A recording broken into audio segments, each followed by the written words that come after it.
Galera, hoje nós vamos conversar sobre mais um petardo do Pipoca e Nanquim. E dessa vez não é quadrinho, hein? Então, vem comigo!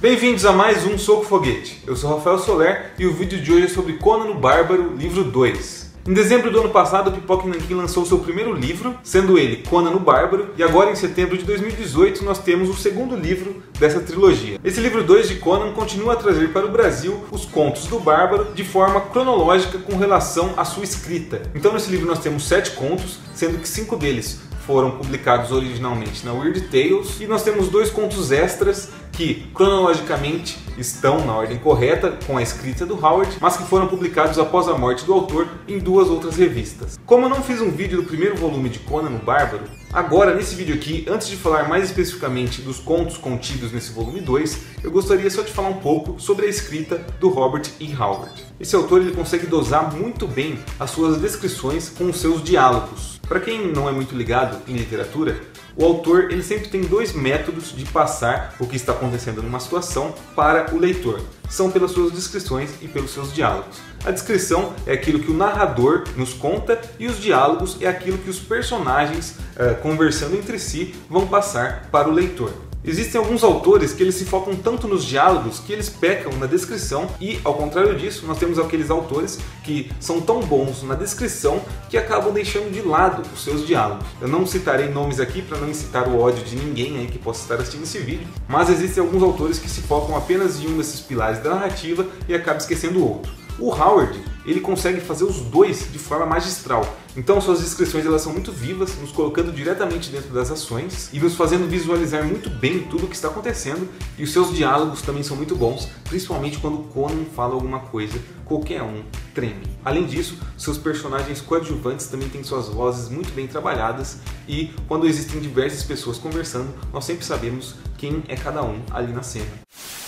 Como eu disse, nós temos 7 contos aqui nessa revista, começando por Inimigos em Casa, onde nós vemos o Conan sendo contratado para matar um feiticeiro, mas as coisas começam a dar errado logo ali no começo da história e tudo o que o leitor espera que vai acontecer é logo subvertido. Depois nós temos Sombras de Ferro ao Luar, que vai contar uma história quando o Conan salvou uma escrava de um determinado guerreiro e eles acabam fugindo para umas ruínas. Só que, quando eles chegam lá, eles percebem que essas ruínas são amaldiçoadas e a história começa a se desenvolver a partir daí. Depois nós temos A Rainha da Costa Negra, que é um dos contos mais famosos do Conan e também um dos contos mais famosos do Howard, e que também foi transformada por Roy Thomas e John Buscema em uma saga de quadrinhos do Conan muito aclamada. E aqui nós vemos a história do Conan com a Belit, que é uma das mulheres mais importantes na vida do Bárbaro, e aqui nós vemos como terminam basicamente as suas aventuras marítimas. Nos quadrinhos foi feito todo um background para mostrar como eles se conheceram e todos os eventos que levaram até esse ponto do conto, só que no conto nós vemos aqui só o final dessa história. Depois nós temos o Demônio de Ferro, que vai contar a história de um vizir que está incomodado com a presença do Conan em determinada região,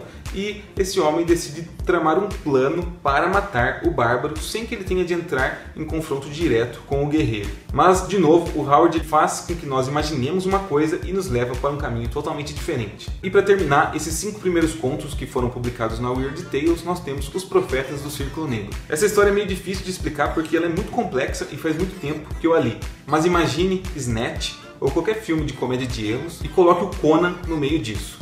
Tá entendendo? Imagina Snatch com Conan. Nessa aventura nós vemos que o Conan ele está assolando lá uma determinada região, e para que ele pare as pilhagens, os saques e tudo mais que ele faz ali nessa região, 7 líderes do povo que ele comanda são sequestrados pelo povo que está incomodado com a presença do Conan ali. Só que esse povo que está barganhando com o Conan o resgate desses 7 líderes acaba tendo de resolver um problema maior, e o Conan fica insatisfeito com isso e vai tirar satisfação. Nisso que ele chega lá para tirar satisfação, ele acaba sequestrando uma das mulheres que participa do povo que sequestrou um dos 7 líderes. E a partir daí a história vai se desenrolando com um monte de reviravolta atrás de reviravolta, até chegar num final inesperado. Para finalizar o livro, nós temos 2 contos extras, como eu disse lá no começo, que foram publicados após a morte do Howard, sendo o primeiro deles A Filha do Gigante de Gelo, que vai contar justamente a história do dia em que o Conan encontra a filha de um gigante de gelo, e depois nós temos O Estranho de Preto, que é mais uma dessas histórias complexas do Conan. Aqui nós vemos a maior galera tentando encontrar um tesouro que está em uma ilha, desde piratas, feiticeiros, guerreiros e tudo mais, e também o Conan está lá no meio disso. Então essas pessoas estão tentando chegar a esse tesouro, todos eles concorrendo entre si, e cada um deles tem as suas motivações e seus métodos de passar a perna em seus concorrentes. E mais uma vez nós temos uma história cheia de reviravoltas que chega a um final de explodir a cabeça. Se você conhece o Conan de outras mídias e nunca leu o seu material fonte, esse livro aqui está mais do que recomendado. Caso você não tenha lido o volume 1 e queira começar pelo volume 2, eu não vejo muito problema nisso, porque os contos, embora eles estejam aqui em ordem cronológica de escrita, eles nunca se passaram na ordem cronológica da vida do Conan. Então, caso você queira começar por esse volume, tá ok, mas recomendo muito que você compre o primeiro e depois esse aqui. Eu vou deixar os links inclusive na descrição, caso você queira adquiri-los. Quanto à edição do Pipoca e Nanquim, eles mantiveram o mesmo padrão do volume passado, trazendo aqui na capa uma ilustração do Frank Frazetta, e essa sobrecapa de acetato que, quando retirada, nos deixa apenas com os desenhos e o título aqui da lombada. O livro é de capa dura, com a guarda desenhada tanto no começo quanto no final. Também nos traz um fitilho dourado para marca-página, além de trazer também um marca-página no formato de uma das espadas dos filmes do Conan. O miolo é feito em Pollen Gold e nós também temos aqui ilustrações do Mark Schultz, Gary Gianni e Gregory Manches.